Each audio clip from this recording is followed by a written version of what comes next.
Hi cuties. So ever since Stardew Valley's monumental 1.6 update a couple weeks ago, I have dumped several hours into it personally on a new farm with my friends, and it's such a blast and a reminder to me that no other game in this category can fuck with the Dewest of stars.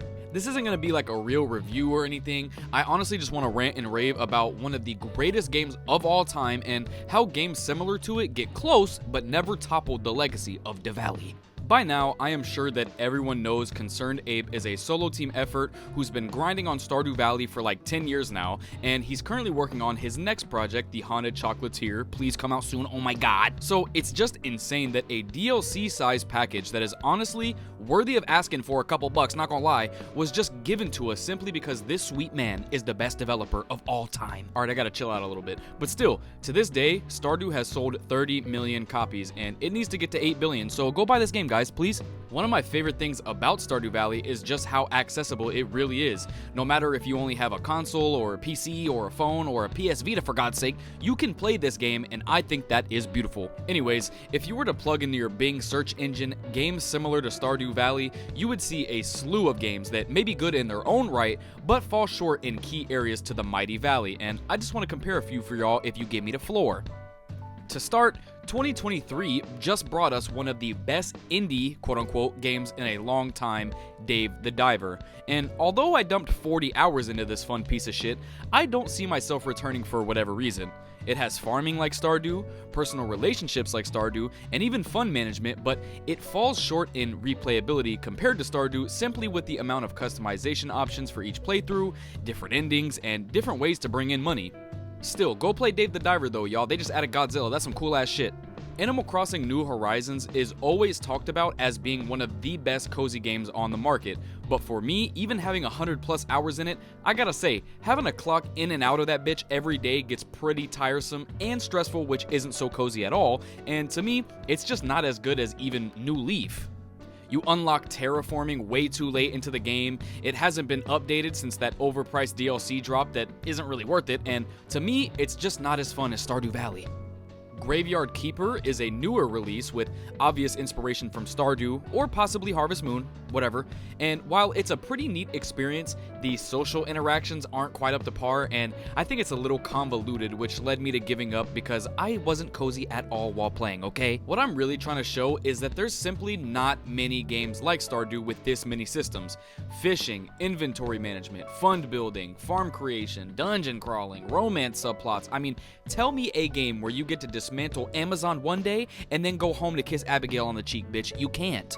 This isn't taken away from other amazing games that may do certain things better, by the way. Like, obviously in Minecraft you can build the most gorgeous castle in the world, and that's not in Stardew Valley. I understand. But I think for 15 smackarooskies, you will not get more bang for your buck than you would from this wonderful vidya game. I will be fair and say Stardew can certainly be stressful at times, especially if you are a min-max psychopath, but that's fine. Nobody is really expecting to learn everything within the first year, and that's what also can add to the variety of your playthroughs. Bruh, I don't know how it took me this long to mention, but the soundtrack in this game, oh my god. It changes dynamically through the seasons, whether you're in certain parts of a cave or not, and it's just the funkiest, most brain-scratching music ever crafted, and it's once again created by Mr. Concerned Ape himself. We love you.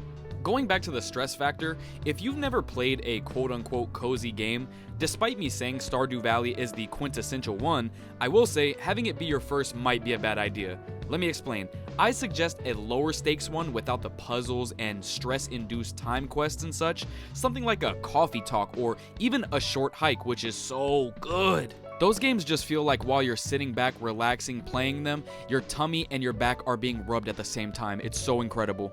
At the end of the day, everyone's got their own personal favorites, and I just think that Stardew Valley has enough systems for anyone to enjoy, and I haven't found a game quite like it, even after checking out what it's inspired by, like Story of Seasons, for example. Before I head out though, I gotta ask y'all to tell me what you think of a few titles I've personally never checked out before, like Spiritfarer and Bear and Breakfast. Are these any good, y'all? Do you think they might be better than the do? And even if not, just tell me, are they worth the big bucks? Let me know down below, please. Ooh, I've also heard of games like Sunhaven, which takes a fantasy approach to the genre, and even shit like My Time at Portia. So just put me on to some of your favorites down below, okay? Because this is all about spreading positivity and love. Let's love each other, okay? But yeah, Stardew Valley will go down as one of the greatest games of all time, and if you haven't checked it out yet, as I said prior, it's on everything, and even Game Pass, so you don't have to spend extra V-Bucks if you don't want to. It's got a little bit of something for everybody. The vanilla solo experience is a blast, but it's also mod capable, especially with things like Stardew Valley Expanded, which feels like a genuine sequel, adding a bunch of new quests, characters, and quality of life improvements. You just get to be a Silly Widow farmer on their Peepaw's Silly Widow farm, and it's a real time sucker in the best way possible. As for the Ripper ranking system, this has to be plugged in at a solid 10 Rippers out of 10.